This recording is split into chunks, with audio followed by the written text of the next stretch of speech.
अस्सलामुअलैकुम दोस्तों, किसान भाइयों, आज चौक आज़म मंडी का आपको दिखा रहे हैं। मंगल को यहाँ पर चौक आज़म में मंडी, बहुत बड़ी मंडी है, जानवरों की और बड़ी मंडी भी लगती है। आज आपको बकरा मंडी की विज़िट कराते हैं, देखते हैं कैसे हैं आप इसको। वीडियो को आप यही कहेंगे कि लाइक शेयर और कमेंट ज़रूर करें, आपको इन्फॉर्मेशन देते रहेंगे। आज आप मंडी हम अपनी कुर्बानी के लिए आए हुए थे, तो सोचा चलें आप लोगों को भी मंडी एंजॉय करवाते हैं।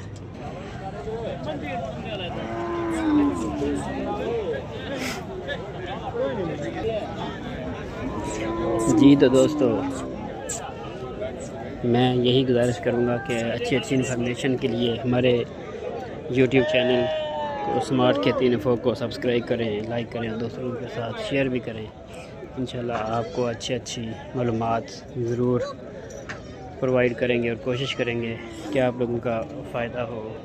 अभी ये 12 बज गए हैं जी, तकरीबन 12 साढ़े 12 का टाइम हो गया। मंडी अभी भी तेज़ी से जारी है और अच्छे जानवर ये जी 55,000 रुपये में सेल हुआ है।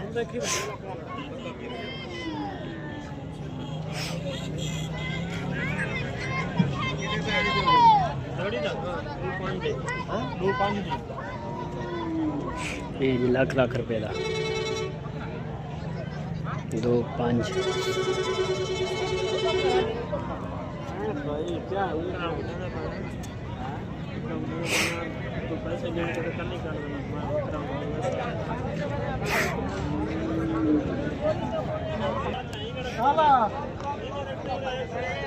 आया पसंद जिन्हें कैंचियां फड़ियां ने उन्होंने सौदा नहीं बनता। जो मर्जी कर लो, एक कैंचियां वाले नाल सौदा नहीं बनता, जिन्हें वाल भी नहीं उता होने देना। ये तो पक्की गल है। ये भाई जी कैंची वाले नाल तुहाडा सौदा नहीं हो सकता। ये मुमकिन ही नहीं, मैं आना ये मुमकिन ही नहीं।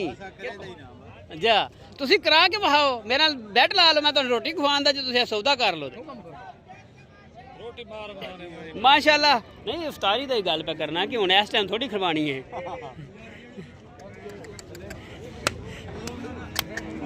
क्योंकि मेरा जो एक्सपीरियंस है ना, एक कैंची वाले बंदे जेडे ने बहुत एक कैंची के पैसे भी बेच पाते हैं भाई जी, वाल कटिंग के पैसे भी बेच पाते हैं। चलो जी सौदा कर लो भाई। खीरा प्योर खीरा अच्छी सी इंशाल्लाह, अल्लाह पाक सेहत करे। ओ खीरा ही मुंह खोलना इदा देख भाई, देख तसल्ला ना लंबाई है दे नुंदा हो वैसी मैनू तो नहीं लगता हो वैसी। चलो हो जाए तो चलेंगी गल, नहीं तो फिर किसी और खाते च पा लांदे। मैनू दस भाई हूँ फिर हैं। चलो हूँ तेन की समझ आती है, समझो फिर 12। मैं तो तुहानू गल दस छड़ी भी कैंची वाले जेडे ने ना साडे तो उत्ते ने मंडी च जेड़ा भी बंदा कैंची फाड़ के खलोते है ना, वो बहुत डाढ़ा है, वो डाढ़ा है भाई।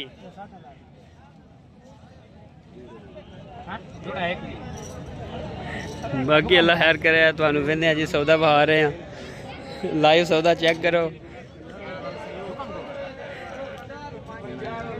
उस्ताद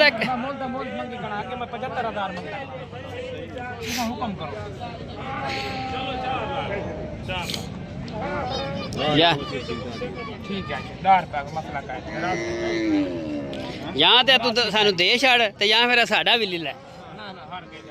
क्यों जी भी साडा भी खाता पूरा यहाँ तो हो जाए, फिर असी 2 लै जाइए ते या फिर एक जड़ा है वो भी दे जाइए।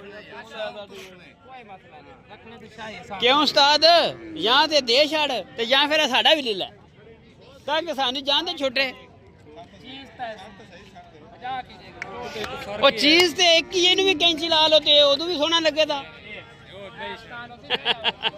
ये बई सैब है, लो जी बई शैब वेख लो जी। साडे व्यूअर्स वेख के फैसला करन दे कि की है जी। लो जी इन्हें दिखी जी जोड़ी का 240 डिमांड है। चलो हाँ जी, मैं आख्या सी नहीं तुहानू लभना। ਬਣਨਾ ਲੱਲਾ ਕੰਨ ਅਦਰੇ 1 ਮਿੰਟ ਵਾਸਤੇ ਚਲੋ ਇੱਕ ਜਾ ਕੰਨ ਫੇਰ ਵੇਖ ਲਓ ਤਸੱਲੀ ਕਰ ਆਵੋ ਕੰਨ ਦੰਦ ਦੇਖ ਰਿਹਾ ਨਾਕ ਕਹਿੰਦਾ ਦੰਦਾਂ ਦੇ ਗੱਲ ਇਹ ਬੱਕਰਾ ਬਣਨ ਵਾਲਾ ਆ ਉਹ ਬੱਕਰੇ ਦਾ ਪਤਾ ਕੀ ਹੈ ਕਰਨਾ ਨਾ ਹੋਇਆ ਬੱਕਰਾ ਬਣ ਆਓ ਜੀ ਦੁਬਾਰਾ ਫੇਰ ਸੌਦਾ ਮਾਰਨੇ ਆ ਇਹ ਜੀ ਕੀਗਾ ਵੀ ਕਰਨਾ ਹੈ ਤੇ ਕੁਰਬਾਨੀ ਵੀ ਕਰਨੀ ਹੈ ਲੇਕਿਨ ਆਂਦੇ ਨੇ ਕਿ ਸ਼ਾਇਦ ਹੁੰਦਾ ਨਾ ਹੋਵੇ ਨਾ ਜੀ ਦੁਬਾਰਾ ਆਏ ਆ ਜੀ ਐ ਸੀ ਤੇ ਫਿਰ ਇਹ ਬਣੇ ਆਖੜੇ ਦੇ ਪੈਸੇ ਅੱਗੇ ਤੇ ਵੱਡਾ ਵੱਡਾ ਲੱਗ ਰਿਹਾ ਸੀ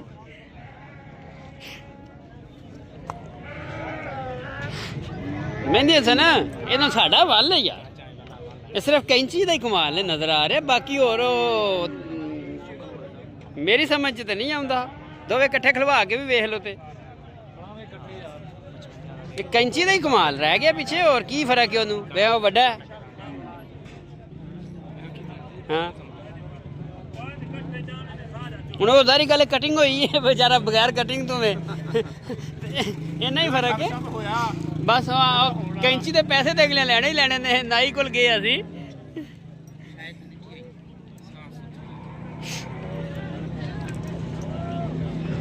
चलो जी हूँ जो देंदे तो ठीक है नहीं देंदे तो फिर चलो आगे चलिए जा जी। तो दोस्तों अगर आपको वीडियो अच्छी लगी हो तो लाइक शेयर कमेंट ज़रूर करें दोस्तों के साथ भी शेयर करें बहुत शुक्रिया जी।